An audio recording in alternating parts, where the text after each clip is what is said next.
Nossa época é essencialmente trágica, por isso nos recusamos a vê-la tragicamente. O cataclismo já aconteceu e nos encontramos em meio às ruínas, começando a construir novos pequenos habitats e adquirir novas pequenas esperanças. É trabalho difícil, não temos mais pela frente um caminho aberto para o futuro, mas contornamos ou passamos por cima dos obstáculos. Precisamos viver, não importa quantos tenham sido céus que desabaram. Era esta mais ou menos a posição de Constance Chatterley. A guerra derrubara o teto sobre sua cabeça e ela percebera que todos precisamos viver e aprender. Oi pessoal, eu sou a Fabi e bem-vindos a mais um vídeo do canal.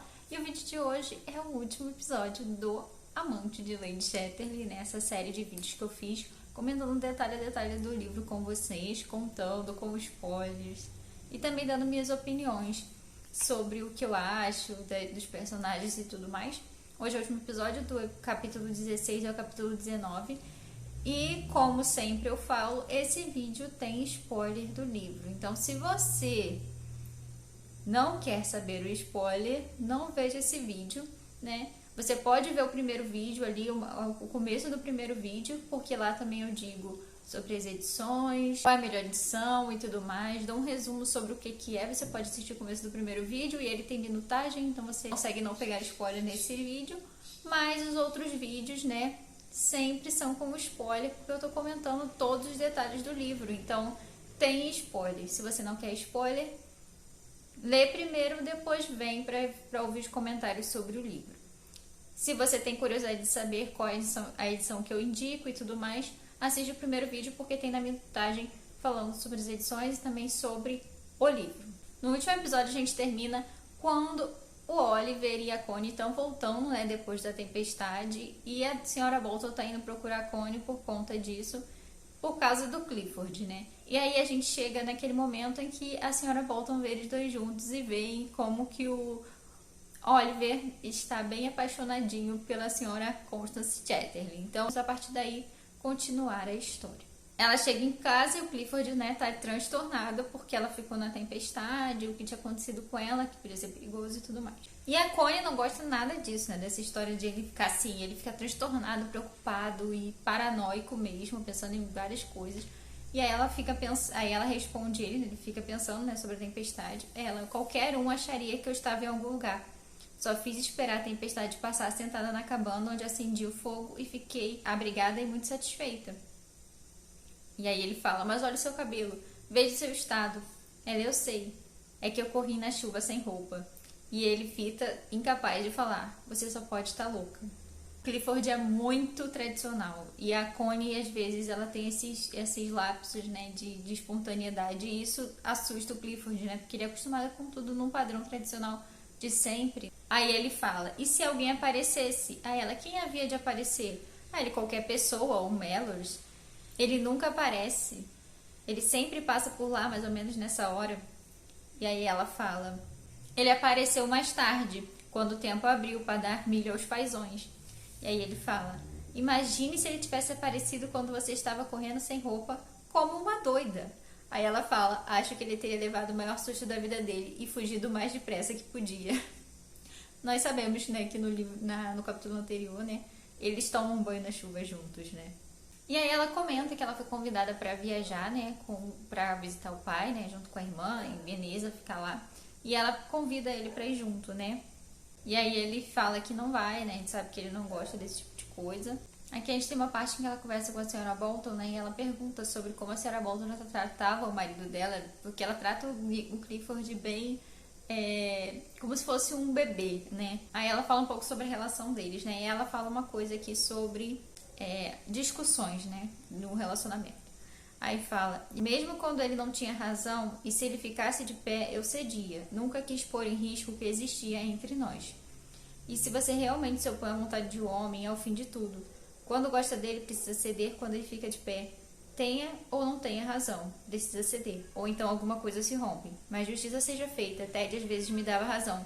Quando era eu quem ficava de pé e ele estava errado, de alguma maneira que eu acho que funcionava para os dois. Ou seja, ela cedia em muitas partes do relacionamento, mas ela disse que era uma coisa que ele também fazia por ela quando ele estava errado. Então a gente chega à parte em que a Connie finalmente vai viajar, né, E aí ela diz pra sua irmã que ela gostaria de passar a noite, não viajar naquela noite, porque ela quer ficar ali, porque ela quer encontrar o Mallory. E aí ela conta pra irmã que ele é o guarda-caça e tudo mais. E a irmã dela fica chocada, né? Ela acha um absurdo, né? E aí ela fala, você vai se arrepender. Ela, não vou. Ele é uma exceção. Eu estou realmente apaixonada. Ele é um amante formidável. E espero ter um filho dele. Aí ela, Connie, tipo, grita, como assim, sua louca? E aí ela fala, eu vou ter, se puder. Ficaria muito orgulhosa de ter um filho dele. A irmã dela não aceita bem esse relacionamento dela com Anders, né? Já fica bem claro. Aí ela fala, você acha uma boa ideia deixar de ser Lady Chatterley para se tornar a senhora Oliver Mellors? Ela, eu iria adorar. A irmã dela não aceita de maneira nenhuma, né? E ela continua tentando persuadir ela de que isso não é uma boa ideia. E ela fala, você vai se fartar dele em pouco tempo, e então ficará com vergonha dessa ligação. Não podemos nos misturar com os trabalhadores. Logo você, tão socialista, sempre do lado das classes trabalhadoras. Ela, eu posso me alinhar com eles numa crise política, mas justamente por isso sei o quanto é impossível misturar-se com a classe deles. Não por esnobismo, mas simplesmente porque o ritmo é totalmente outro. Ou seja, ela luta pelos direitos, ela é toda, né, como ela falou, socialista, mas na verdade não é bem por aí. Na vida real não é bem o que acontece, né? São só palavras. Como acontece, né, muito por aí. Então, a Connie, ela consegue fazer a irmã dela ir conhecer o Mellors, né? Ela convida a Hilda para ir conhecer na cabana, conversar com o Mellors, né? Porque ela ama o Mellors, né? Ela quer que a Hilda conheça ele, né? Já que a Hilda é a irmã dela mais velha. E aí ela repara, né, logo no sotaque que ele tá forçando o sotaque, porque ele começa a falar normalmente até que ele começa a forçar o sotaque, né? Ela fala, por que você está falando do dialeto de Derby? No começo falava inglês normal. Deixa eu falar do jeito que eu quiser. O Oliver é todo, né? Ele tem umas coisas assim, ele é bem imprudente, assim. Ele não liga de estar falando com gente importante, ele fala mesmo, entendeu? Ele é desses. Aí ela fala, parece um pouco forçado. Aí a Hilda começa a reparar nele, viu a mão dele pequena e sensível, à vontade na mesa. Ele não era um simples trabalhador braçal, nada disso. Era um papel que ele estava interpretando. A gente sabe que o Oliver não é só aquilo, ele meio que se submeteu àquilo, ele poderia ser muito mais do que isso. Ele teve a chance de ser uma pessoa melhor, mas ele é totalmente contra as classes, né? Essa coisa das classes superiores, que ele prefere estar ali, embaixo, sabe? Ele não quer se misturar com aquela gente. E aí ela continua reparando ele, né? E não teve como deixar de perceber que era instintivamente muito mais delicado e cortês do que ela própria. Ela tinha um jeito um tanto brusco e escocês. Além disso, ele ostentava a segurança tranquila e contida dos ingleses sem pontas soltas. Seria muito difícil derrotá-lo em alguma coisa. E esse é o nosso Oliver Mellors. Gente, eu tenho um apreço muito grande por esse personagem. Ele tem diversos defeitos, diversos. E quando você for lendo aqui, ele diz muitas coisas que pra gente hoje em dia é um absurdo, mas eu tenho um apreço muito grande por quem o Oliver é, sabe? O personagem dele, né? A controvérsia dos personagens de Diamante Lady Chatterley é das minhas coisas favoritas desse livro. É a coisa que me ganhou nesse livro. É você ter controvérsia entre o que é moral e o que é, tipo, o que é certo, né? Onde tá a moral ali, o que tá errado. Você entra em conflito do que é certo, sabe? Por conta da atitude dos personagens, da história dos personagens. Você entra em conflito. Como o lance de ela ter o amante, né? É um conflito muito grande. Tipo, ela tá errada, mas e isso que aconteceu, sabe? A gente fica em conflito sobre as situações. Isso é muito bom quando você lê o livro. Principalmente isso acontece bastante em clássico, né? Você entrar em conflito da moral. E esse livro aqui tem muito isso. Incluindo, como eu falei, essa questão do Mellors. Ele fala muitas coisas que são bem problemáticas hoje em dia pra gente. Mas a gente tem visto que é um livro bem antigo, né? Numa época bem diferente da nossa. Mas ainda assim ele é um personagem controverso, em diversos sentidos. Inclusive no amor que ele sente pela Constance, né? Que ele não diz, né? Ele não diz que ele ama a Constance. Mas a gente sabe que ele ama a Constance por tudo que ele faz, por tudo que ele pensa, como ele age com ela. Então, tipo, fica nessa controvérsia muito grande dos personagens, da Constance, do Clifford, da Senhora Bolton são personagens super controversos em diversos sentidos. E aí existe uma discussãozinha ali entre a Hilda e o Oliver, porque o Oliver não se submete mesmo, ele não abaixa a cabeça pra ninguém, ele gosta de dar a opinião dele sobre as coisas. Então ele começa a opinar falar sobre a Hilda também. E ela vai passar a noite com Melrose, né? A irmã dela vai embora, combina de buscar ela no próximo dia, né? No dia seguinte, de carro, porque a irmã dela dirige. A irmã dela vai embora, bem assim, não querendo aceitar a situação, mas ela vai embora e ela combina de voltar no outro dia pra buscar Constance e ela vai ficar com Melrose. E eles ficam juntos, né? Eles dormem juntos, tem um momento deles lá que é muito íntimo. Aí ela fala como se ela se sente livre, né? Em relação a ele, e aí ela fala: como mentem os poetas e todos os outros. Fazem-nos crer que desejamos o sentimento quando queremos, acima de tudo, essa sexualidade dilacerante, voraz e, na verdade, assustadora. Encontrar um homem que se atreva a ela sem vergonha, pecado, dúvida e, em seguida, sentir vergonha sem deixar envergonhada. Tanto pior. Pena que os homens corajosos e sensuais sejam tão raros. Pena que os homens, na maioria, sejam tão apegados à pose e cheios de pudores. A gente sabe que isso aí é aquela alfinetada do J.J. Lawrence nesse sentido. Ele era tão contra isso, gente, tão contra isso. É uma das coisas que ele mais abominava na sociedade. E todos esses pudores falsos que tinha, né? Essa pose que eles tinham, né? Incluindo meio que limitando o envolvimento físico, né? Limitando o envolvimento e o calor das relações, né? Que era uma coisa tão fria e limitada naquela sociedade. Por conta justamente de todo esse pudor falso e essa pose. Ele no outro dia vai levar ela para encontrar a irmã, ele não quer dar de cara com a Hilda de novo, porque eles não se deram bem, essa que é a verdade. Ele fala aqui, ela olhou para ele tomada de desespero, mas ele a beijou e a fez seguir em frente. Ela atravessou a sebe sofrendo e chegou à cerca de madeira, descendo um barranco abaixo, entrando na alameda, onde Hilda descia de carro, muito aborrecida. Finalmente. E ele, onde está? Ele não vem até aqui, né? Respondeu ela. O rosto de Connie estava banhado em lágrimas quando ela entrou no carro com a sua bolsinha. Tipo, ela estava triste. Na verdade, ela tinha um medo, né? De o que poderia acontecer de ela estar longe, né? Ela estando longe, o que poderia acontecer. Ela tinha essa sensação, né? Que algo podia dar errado. Connie tinha olhado em volta, mas nenhum sinal dele. Adeus, adeus. Chorava lágrimas amargas. A despedida fora tão brusca, tão inesperada. Era como a morte. E aí ela vai pra Veneza, e aqui a gente vai pro capítulo 17, com ela chegando em Veneza. Já tá em Veneza com a irmã, e ela começa a conversar sobre isso com a Hilda, né? E aí ela fala pra Hilda que a Hilda nunca experimentou isso, por isso que ela não entende, né? Porque ela tá envolvida com Melrose, sabendo que Melrose é só um guarda-caça, né? Aí a Hilda responde ela: nunca encontrei um homem que fosse capaz de intimidade com uma mulher, de se entregar totalmente a ela. Era o que eu queria. Não faço questão desse carinho presunçoso, dessa sensualidade deles. Não me basta ser queridinha de um homem nenhum, nem sua cher la plaisir. Eu queria uma intimidade completa e não encontrei. E pra mim, chega.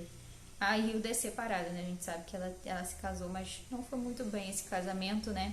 Então ela falou que cansou disso, dessa vida de se envolver com os homens, e ela nunca conseguiu o que ela queria. A Connie volta para o mundo, né? Ela vai para Veneza e ela tem um contato com o exterior de novo, né? Com o mundo, porque ela vivia presa em Warmby, a gente sabe que ela estava presa naquele lugar horrível. E aí ela volta a ver o mundo e aí ela começa a reparar, né, nas pessoas em si. Connie descobriu cada vez mais retraída e intimidada pelo mundo. Às vezes sentia felicidade passageira nos grandes bulevares e nos bois e nos jardins de Luxemburgo. Mas Paris já estava abarrotada de americanos, ingleses e estranhos americanos usando os mais bizarros uniformes, e os ingleses enfadonhos de sempre, tão inevitáveis no estrangeiro, né? Falando dos ingleses, ela começa a reparar na mistura das pessoas, né? E como aquilo, ela não se sente bem mais no meio de outras pessoas, né? Nesses lugares, né? Em que ela convivia sempre, ela sempre estava em meio àquilo, e ela voltou para aquilo e não se sente mais confortável naquele lugar, né? Ela acaba encontrando Michaelis, né? Nessa viagem, né? Eles conversam e tal. Mas ela não tem muita coisa mais com Michaelis, né? Ela acaba encontrando ele por acaso. Contemplava Veneza ao longe, baixa e rosada à beira das águas, construída pelo dinheiro, florescente graças ao dinheiro. e morta por causa do dinheiro. A letalidade do dinheiro, a prostituição e a morte. Aí ela fala, Clifford escrevia regularmente, escrevia cartas muito boas. Poderia até figurar num livro. E por esse motivo, Connie não a achava muito interessantes. A gente sabe que ela tem um conflito sobre essa coisa intelectual do Clifford, né? Vivia no estupor da luminosidade da laguna, do sabor salgado da água, dos espaços vazios, do nada. Mas saúde, o estupor completo da saúde, era gratificante e ela se deixava acalentar por esse estupor, sem cuidar de mais nada. Além disso, estava grávida. Agora ela sabia. De maneira que o estupor e o sal da laguna, os banhos do mar, o tempo que passava estendida na areia, as caminhadas à cata das conchas e os longos passeios de gôndola eram completados pela gravidez que ela carregava, que também a preenchia de saúde, satisfação e reforçava o seu estupor, né? Ela estava bem, ela estava lá vivendo aquele momento, aproveitando aquele momento, e agora ela sabia que estava grávida, ela tinha certeza que estava grávida. E ela descobre isso em Veneza, né? E aí ela recebe uma carta do Clifford não muito animadora, por quê? Porque a mulher do Oliver volta para atormentar ele em Warwick. Então a gente tem essa treta acontecendo quando a Constance está em Veneza. A mulher do Oliver volta, porque como ele pediu o divórcio, né? Ele entrou com os papéis de divórcio, os advogados vão procurar ela. E aí ela vai atormentar ele, ela volta, ela quer voltar a morar na casa, ela começa a atormentar a vida dele, contar absurdos para todo mundo, espalhar boatos horríveis sobre ele na cidade, né? E na aldeia. E ela toma posse da cabana e ele tem que ir morar com a mãe dele. Então ela começa a atormentar a vida dele realmente e falando que ele tá levando mulheres e mulheres na cabana, que ele ainda é casado com ela. E aí ela começa a atormentar a vida dele, ela quer que ele pague pensão pra ela pra sempre, porque ela é casada com ele. Então a gente sabe que ela abandonou ele e foi morar com outro homem, mas depois disso ela começa a atormentar a vida dele, porque ela quer atormentar a vida dele e pronto, né?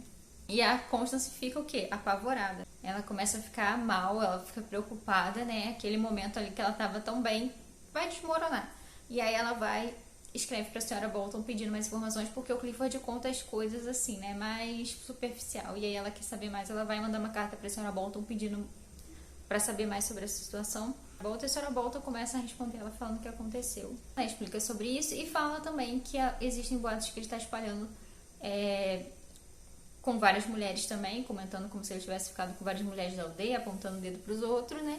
E também falando que ele fazia coisas absurdas com ela, né? Nas relações deles dois, que ele era um cara sádico e tudo mais, e que tratava ela mal e que era ruim.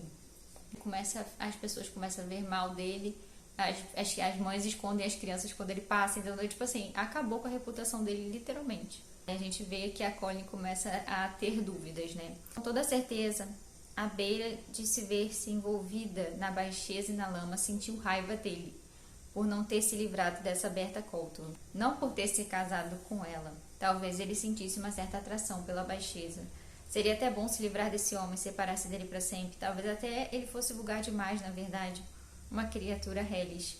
Ela começa a falar, não, porque começou o boato, né? Então ela começou a ficar com medo de ser envolvida nesse boato que estava acontecendo, que era tão baixo por conta da mulher dele. Se Clifford soubesse desse caso, que humilhação indescritível, sentiu medo, verdadeiro terror da sociedade e de suas presas venenosas. Quase desejou poder se livrar da criança e ver-se desembaraçada daquilo tudo. Em suma, recaiu em um estado de infelicidade profunda. Mas aí ela começa a conversar com algumas pessoas, né? E aí acaba que ela começa a pensar melhor, né? Não posso recuar agora, não posso desistir dele. Preciso me manter fiel a ele e ao que ele me deu. Haja o que houver. Minha vida não tinha calor nem fogo algum antes que ele me trouxesse. E eu não vou desistir, né?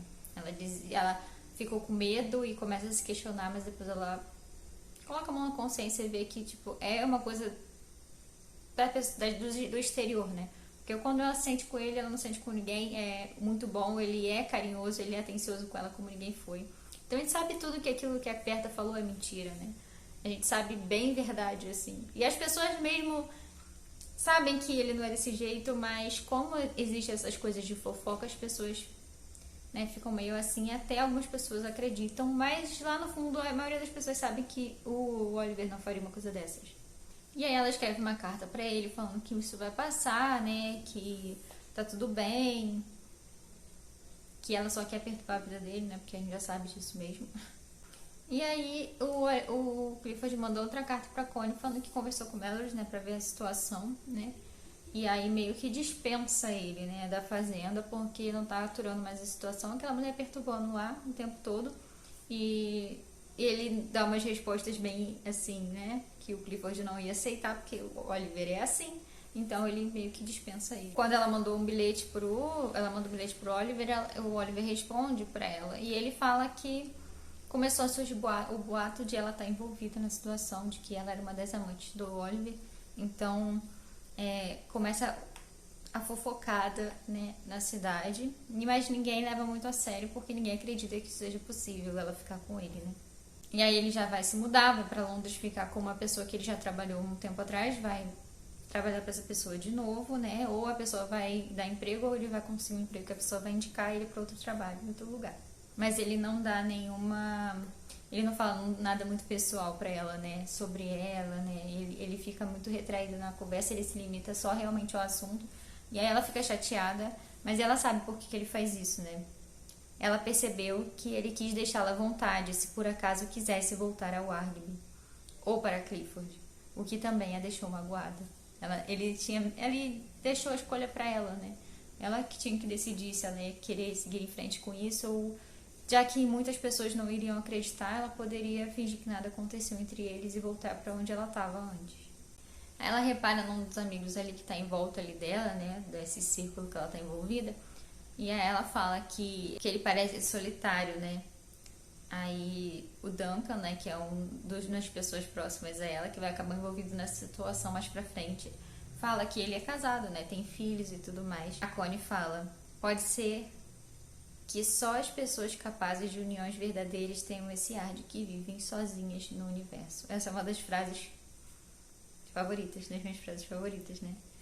A Connie finalmente conta pro pai dela o que tá acontecendo e que ela não quer mais voltar para o Argyle, que ela se envolveu com o Oliver, que ela quer abandonar aquela vida de Lady Chatterley, né, e seguir a vida dela com ele. O pai dela não aceita, fala que ele pode estar se aproveitando dela e tudo mais. Ela fala que não é bem isso, que ela quer que que se o pai dela conhecer o Oliver, ele vai entender, porque ele é um homem de verdade, né? E aí ela fala isso pro pai dela. Mas ele fala que isso não é uma coisa sensata, ela vai deixar o título, a fortuna, o Argyle sempre vai estar lá, e você vai largar tudo. Você tem a sua renda, você tem como viver bem por muito tempo, se sustentar e viver bem, mas isso não pode não ser o suficiente, né? Ele fala pra ela e ela meio que não aceita a situação. Ela fala que não é isso que ela quer e tal. E aí ela manda um bilhete pro Oliver, né, no novo endereço dele em Londres, pra ele encontrar com ela no hotel. E aí ele vai de encontro a ela, né? Ele encontra com ela, né? Ele não vai no hotel, ele encontra ela em outro lugar. Fala como ela tá bem e ela vê que ele tá magro, né? Que ele tá bem abatido. Devido a tudo que aconteceu, ele tinha emagrecido, com os maxilares salientes. Mas os olhos sorriam para ela, que se sentiu à vontade com ele. E foi imediato. De um momento para o outro, a tensão de manter as aparências se desfez nela. Algo físico fluía nele e a deixava internamente relaxada e feliz, sentindo-se em casa. E aí ela pensa, eu fico feliz quando ele está por perto. Nem todo o sol de Veneza produzirá nela aquela sensação interna de plenitude e calor. E aí ela começa a conversar com ele sobre a situação, pergunta se ele sentiu falta dela, ele fala que ele sentiu melhor de ela estar longe, não estar envolvida naquilo tudo, né, que estava acontecendo. E ela conta que está grávida. E a gente sabe que ele não vê bem ter um filho, né? A gente sabe que ele não é muito a favor disso. E aí ela fala pra ele, fica feliz por isso, né, e tal. E, né, fala pra ele isso. E ele vislumbra nele uma cara de alegria, mas contida por coisas que não conseguia entender. Aí ele diz, é o futuro. Mas você não fica satisfeito? Insistiu ela. Aí ele desconfia terrivelmente do futuro. A gente sabe que ele não tem boas expectativas, né? Por isso que ele queria viver tão isolado e na dele, ele não queria se envolver com nada, porque ele é uma pessoa sem esperança. Essa que é a verdade. Ele sempre foi uma pessoa sem esperança nesse livro. Sem esperança e sem expectativa. Ele só queria viver, ele estava vivendo, ele estava sobrevivendo. né, os momentos, né? Tanto que ele fala que é a vida começando de novo quando ele conhece ela. E aí ela fala que ele precisa, se ele não quiser, não precisa se responsabilizar pelo filho, porque o Clifford se responsabilizaria porque pra ele tava tudo bem, né? Ele já tinha falado que ela poderia ter um filho com outra pessoa. Aí ele fala, se é isso que você quer, é ela, eu quero ficar com você. Esse é o meu plano, né? O plano dela era que ela quer ficar com ele, ela quer largar tudo pra ficar com ele realmente. Eles têm esse conflito, né? Porque ela tem renda e ele não tem nada. Agora ele realmente não tem nada. E aí ela fala, mas não tem problema você ficar comigo mesmo assim, né? Tá tudo bem e tal. Aí ele fala, o homem precisa apresentar algum sentido na vida dele para a mulher, se forem ter uma vida privada. E se ela for uma mulher de verdade, não posso ser apenas seu concubino. Ele precisaria de algo mais, ele precisaria trabalhar. Ele sempre falou isso pra ela, né? Que ele não conseguiria viver às custas dela, né? Aí ele fala que o certo seria ele ir embora, né? Deixar ela com a vida dela, porque ela vai se manter bem, mas ela fala, não, eu quero que você me ame, que me diga que quer ficar comigo, que nunca vai me deixar ir embora, nem para o mundo, nem para mais ninguém. Ela se aproximou dele, abraçando com força seu corpo nu, magro e forte, o único lar que ela jamais tivera. E aí ele diz, então eu fico com você, fico contigo, se é o que você quer, eu fico contigo.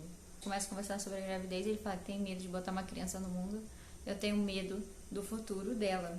Aí ela fala, mas foi você que pôs essa criança dentro de mim, precisa tratá-la com carinho, e isso já será um futuro para ela, respondeu ele. Naquele momento ele sentiu um amor absoluto por aquela mulher. E aí ele agradece, né? Graças a Deus encontrei uma mulher que está comigo, terna, consciente de quem eu sou. Eles são muito fofos, gente. Eles têm os seus problemas, mas eles têm uns momentos muito bonitos. E aí ele fala que ele vai, pra eles se divorciar, eles não vão poder se ver, pelo menos uns 6 meses, né? Porque isso pode complicar o processo de divórcio, né? Como traição e coisa e tal, né? E aí 6 meses, e aí ela fala que o bebê vai nascer em fevereiro, e eles teriam que se afastar até março. Então, e o bebê vai nascer com ela sozinha, né? Eles não vão poder estar juntos quando o bebê nascer. E ela finalmente leva o pai dela pro pai dela conhecer o Oliver, e eles se dão super bem. O pai dela leva super bem. E o pai dela realmente percebe que ele não é qualquer um, né? Que ele é um homem de verdade, né? Como ele diz. Né? E a conversa do pai da Constance com o Oliver é engraçadíssima. Engraçadíssima.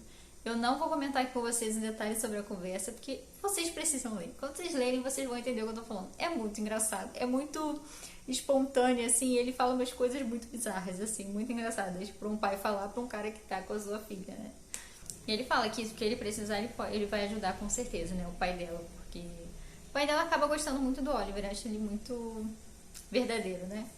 E aí eles têm um plano, como ele não pode estar envolvido com ela, porque ele vai precisar do divórcio e o nome dele não pode ser mencionado, né? Pra isso não atrapalhar esse processo, eles vão colocar outra pessoa pra assumir a gravidez da Constance, né? De nome, né? Falar que o bebê é de alguém.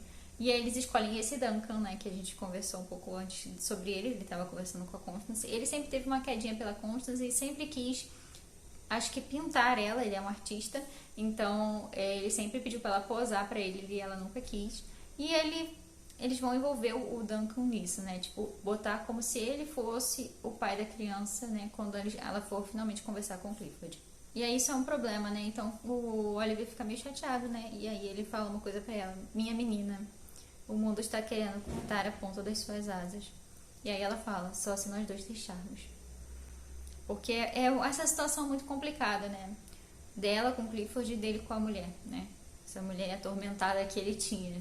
Eles finalmente vão conhecer o Duncan e o Oliver e o Duncan não se dão muito bem. E ele fica meio chateado de saber que o Duncan quer que a Constance pose pra ele. E, né, intimamente, né? Sem roupa e tudo mais. E aí o Oliver fica revoltado com isso, né? Mas ele fala que o jeito de ele aceitar essa situação é se a Constance posar pra ele aceita fingir que eles tiveram um caso aí em Veneza. E nós voltamos ali, né, com essa situação, quando a Constance, no último capítulo, que é o 19, manda uma carta pro Clifford dizendo que não vai voltar mais, porque ela se apaixonou por alguém, e que ela tá apaixonada, e ela bota a culpa no Duncan, né, que a gente sabe que ele que ia supostamente ser o amante dela. E o Clifford fica muito mal, ele chora histericamente, ele fica possesso, ele fica parecendo que tá morrendo, e a senhora Bolton fica apavorada, querendo chamar o médico, ele fala que não. E aí ela começa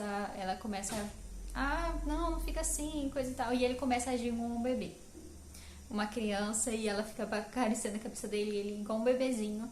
E só que com umas atitudes muito bizarras, porque a relação dele com a senhora Bolton fica muito estranha nesse momento. Ele começa a ter umas atitudes com ela, acariciar ela de umas formas estranhas e sendo um bebê ao mesmo tempo. E ela tendo que fazer carinho como se fosse uma criança, ele chorando, né? E ela dando um beijinho na cabeça. Então, tipo assim, ele realmente tá fora de si. O Clifford meio que fica doido ali naquele momento que ele descobre que a Constance não vai mais ficar com ele. E daí ele começa a ter essa relação muito bizarra com a senhora Bolton. E aí ele começa a jogar toda a sua frustração, né, para os negócios. Então ele começa a ir muito bem nisso. Ele começa a se envolver muito com os negócios e se tornar um grande empresário mesmo nesse período em que a Constance fala que não vai voltar. E aí ele começa a se envolver com isso, mas ainda ela continua com essa obsessão por ela e mandando ela voltar, porque ela prometeu que ia voltar, então ela tem que voltar em algum momento para casa, nem que for para eles resolverem a situação. Ele insiste muito, né, a Constance não quer ir, então a Constance, depois de ele insistir muito, né, nessa situação, ela vai, né, depois de muito tormento do Clifford, porque ela quer pedir o divórcio, ela quer se separar dele. E aí ela volta e o Clifford fica falando que ele não acredita naquela história de Duncan, porque ele sabe que o Duncan sempre gostou dela, ela nunca deu a mínima, então, tipo assim, é um absurdo, e ele vê que aquilo ali não tá sendo muito realista, né. E aí ela fala pra ele a verdade. E aí ela falou, eu queria a gente que poupar seus sentimentos, porque o homem que eu realmente amo, e agora você vai me odiar, é o Sr. Mellors, o guarda-caça daqui. Aí que o homem fica louco, enfurecido. E fala, você deveria ser exterminada da face da terra. Aquele verme, inseto atrevido, aquele vagabundo miserável. E você metida com ele o tempo todo, enquanto ainda vivia aqui. Ele era um dos meus criados. Meu Deus, será que a baixeza das mulheres não tem fim? E ele fala, está querendo dizer que quer ter um filho com um imprestável como ele. É de espantar que criaturas como essa não tenham a permissão de nascer. Olha só o que ele falou. Ela tá grávida e ele tá falando do bebê. Ela fala, então aproveita e se divorcia logo, se livra de mim, né? Acaba com esse sofrimento e tal. E ele fala, você pode fazer o que você quiser, mas eu não vou me divorciar de você. Ela, por que não? Prefere que essa criança seja legalmente sua herdeira legal? Ele, não quero nem saber da criança. Ela, mas se for um menino, vai ser seu filho aos olhos dela e herdeiro do título. E aí ele fala, isso não me preocupa. E ele fala, eu jamais me divorciarei de você. Mas por quê? Só porque eu te pedi? Porque eu sigo as minhas inclinações. E eu não estou inclinado a isso. Olha como que ele é. Ai, gente, é impossível você acabar esse livro sem raiva do Clifford. E o Mellors vai trabalhar numa fazenda, né?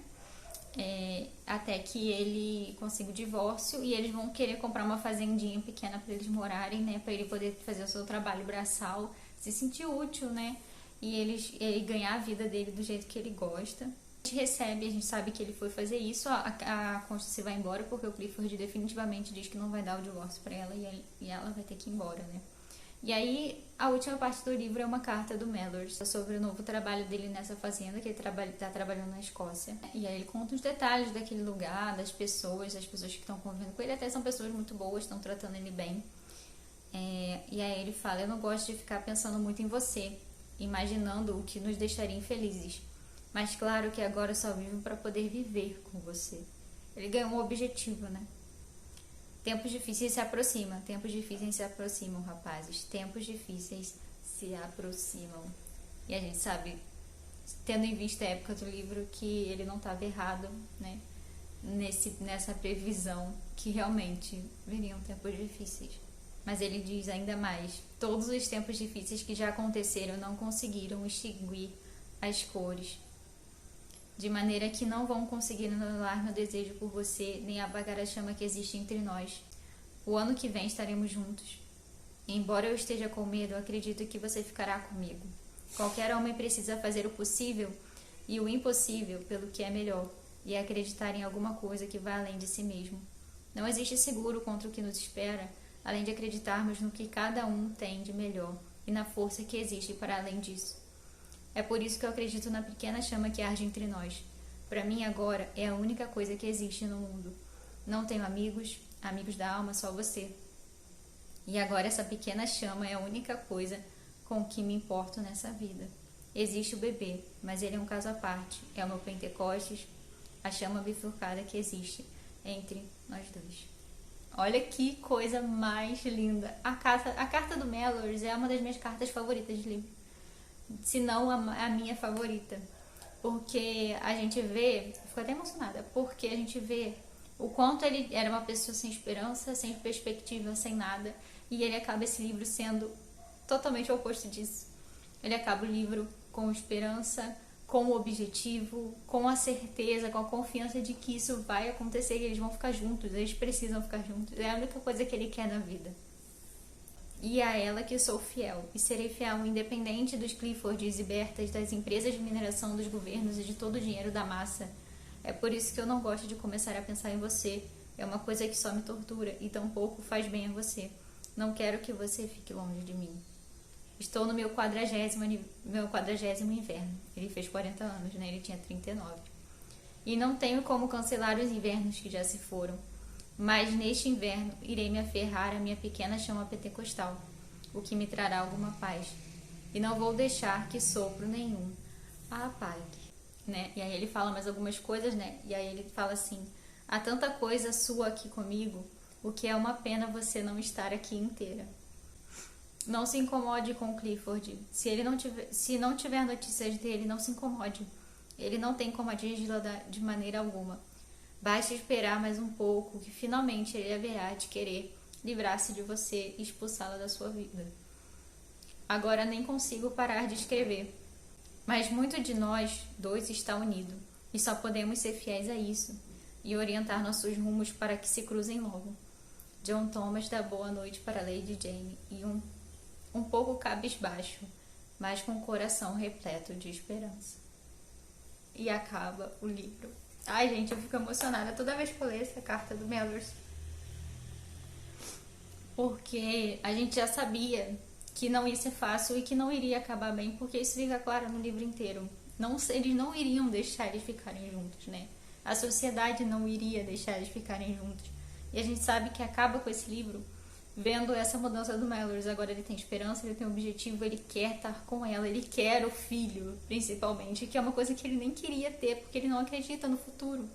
Mas depois dessa última conversa que ele tem com a Constance, que ela fala sobre o filho, se você tratá-lo com carinho e amá-lo, isso já vai ser um futuro. E é isso, entendeu? Ele acredita nisso agora, com o coração mesmo, tanto que o objetivo dele é esse, é ter esse filho, é eles estarem juntos de novo.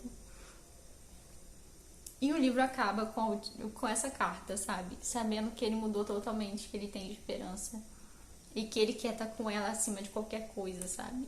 E acaba o livro. Então, assim, eu não consigo não me emocionar com esse livro. Por conta de tudo que acontece. E também dessa mudança na perspectiva dos personagens, né? E o Oliver, assim... o Oliver é um dos meus personagens favoritos desse livro. Essa mudança dele, né? De vida mesmo, de mentalidade, sabe? De esperança. É uma das coisas mais fortes desse livro pra mim. A gente sabe que esse livro é todo de controvérsias, os personagens não são perfeitos e você não vai achar eles perfeitos, você vai ver problemas em todos eles têm controvérsias, você não consegue definir ali o que eles estão fazendo certo ou errado, você sabe o que é, mas você entra em conflito com isso. E isso mexe muito comigo, né, nesse livro. E ele acaba assim, ele acaba com o final em aberto, e eu sei que isso pode incomodar muita gente, porque tem muitas pessoas que odeiam o final em aberto, que não sabem o que aconteceu. Mas aí, nesse sentido, eu te indico a assistir também o filme. Eu acho que o filme complementa muito isso, porque o filme fecha o final de uma forma muito bonita. E eu chorei horrores no final do filme por conta disso, porque a gente termina esse livro e a gente fica torcendo. Esse livro, você acaba o livro na sua cabeça criando o final, né? Com esperança de que eles conseguiram finalmente ficar juntos, que o Clifford conseguiu finalmente, sabe, libertar a Connie daquele sofrimento que ela viveu por tanto tempo. Então a gente termina assim e o filme complementa esse final, fechando o final, né? E é lindíssimo, lindíssimo. Então eu recomendo que você também leia e depois assista o filme. Como eu falei, o filme tem